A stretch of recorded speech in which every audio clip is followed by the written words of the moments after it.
Congratulation. Thank you. Sir क्या हम आपका नाम जरा जान लें? जयेंद्र डावरा। जयेंद्र भाई डावरा। मैम તમારું નામ? સોનલ ડાવરા. સોનલબેન ડાવરા. ઓકે. સો મેમ તમે આ વેસ્ટીજ બિઝનેસની શરૂઆત કઈ રીતે? શરૂઆત જોઈએ તો પહેલાં તો કહેવાય ને કે સોનલ મેડમ એક રસ્તામાં મળ્યા હતા. મારી ને એની કોઈ જાણ પહેચાન નહોતી, પણ એક અજનબી એક લિફ્ટ માગી હતી એમની પાસે ગાડીમાં. હું ચાલતી જતી હતી અને બાજુમાંથી ગાડી લઈને નીકળ્યા અને 2 સેકન્ડના રસ્તા પર મેં લિફ્ટ માગેલી એમની પાસે અને વાતચીત થઈ, એકબીજાને ફોન નંબર લેદેન થઈ, બિઝનેસ બતાવ્યો અને જોયો બિઝનેસ તો મને તો ગમ્યું, પણ હસબન્ડે ના પાડી. બરાબર. હસબન્ડનું કહેવું એવું હતું કે ભાઈ એવો બિઝનેસ તો ઘણા બધા આવે છે ને જાય છે, પણ કંઈક દેખાણું હતું આના અંદર. તમને દેખાણું? હા, કંઈક દેખાણું હતું કે આની અંદર આપણું ભવિષ્ય સિક્યોર છે અને એના માટે શરૂઆત કરી. અને આજે આ લેવલ પર છે, ડાયમંડ ડાયરેક્ટરનું લેવલ છે અને આજે કાર પણ પીવી કાર. વાહ, વેરી નાઇસ.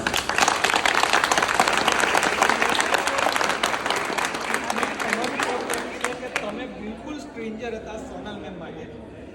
રસ્તામાં તમે લિફ્ટ માંગી, એમણે લિફ્ટ આપી, બટ સોનલ મેમ એક બિઝનેસની અંદર સિસ્ટમમાં હતા, બિઝનેસને એઝ અ કરિયર સમજતા હતા, તો એમણે તમને પ્રોસ્પેક્ટિંગ કરી અને તમે ત્યાં આગળ જોવા માટે તૈયાર થયા, નંબર આપલે કર્યો અને નંબર આપલે કર્યા પછી એમણે પ્રોપરલી તમને પ્લાન બતાવ્યો અને તમે બિઝનેસની શરૂઆત કરી.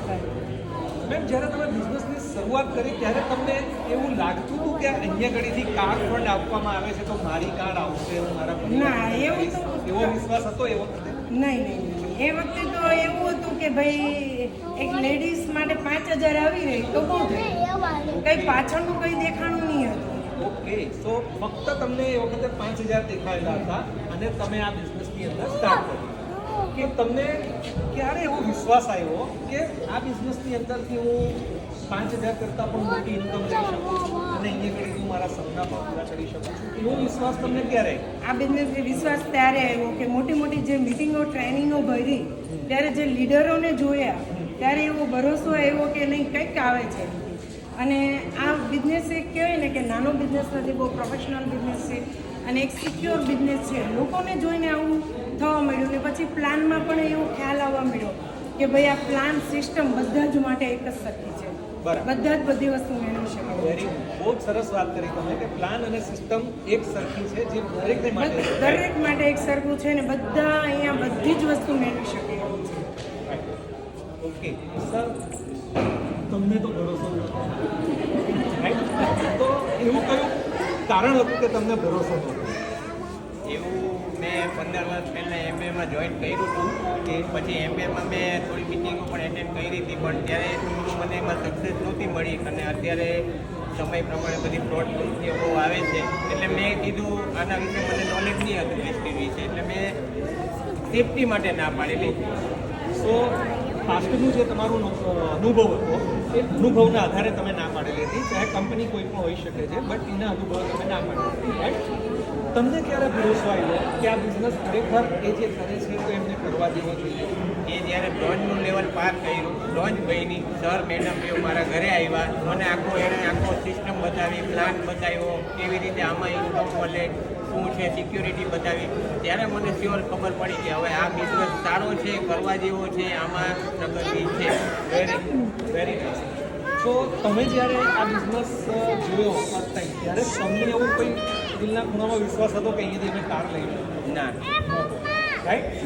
મિત્રો, સમજવાની વાત છે, તમારામાંથી ઘણા લોકોને આજે એવું લાગતું હશે કે અમે કાર લઈ શકશું કે નહીં લઈ શકશું, અમારી કાર આવશે કે નહીં આવશે, બટ શરૂઆત દરેકે દરેક લીડરની આ રીતે જ હોય, રાઈટ? તમને ક્યારે ભરોસો આવ્યો કે હવે અમે કાર લઈશું?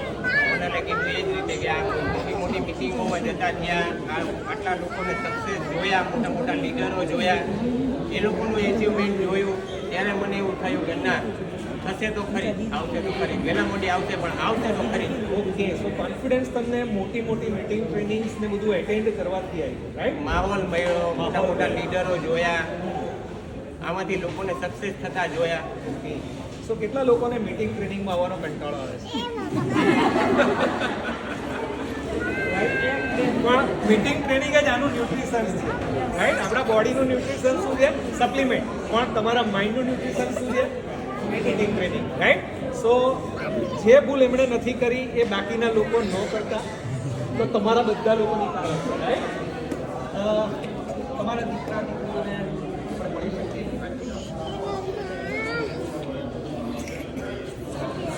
તમારા ફેમિલીમાં કોઈ બીજું પપ્પા ભાઈ પાછું મમ્મી છે, ભાઈ છે, બધા જ છે. તો તમારું નામ છે? કાળુભાઈ, જ્યારે સોનલબેને આ બિઝનેસની શરૂઆત કરી ત્યારે તમને ભરોસો હતો? Right? તો આમાં તમારો પણ કોઈ વાંક નથી, કારણ કે અમારી સાથે પણ આવું બન્યું. Right? જેટલા પણ લોકો અહીંયા સક્સેસ છે ને એ લોકોનો પગ ખેંચવાવાળા બધા ઘણા લોકો આવે છે. મેમ આપનું નામ? તમારું નામ? કમળાબેન. તો કમળાબેન, તમે સોનલબેનના શું થાવ? સાસુ થાવ. તો સોનલબેને જ્યારે આ બિઝનેસ સ્ટાર્ટ કર્યો ત્યારે તમને કેવું ફીલ થયું? રાઈટ? સો તમને પણ ભરોસો નહોતો. તમે એમના બ્રધર છો? હા. જયેન્દ્રભાઈ. જયેન્દ્રભાઈનો નાનો ભાઈ. તમે શું કરો? હું એક ડાયમંડમાં મેનેજમેન્ટ કરું છું. તો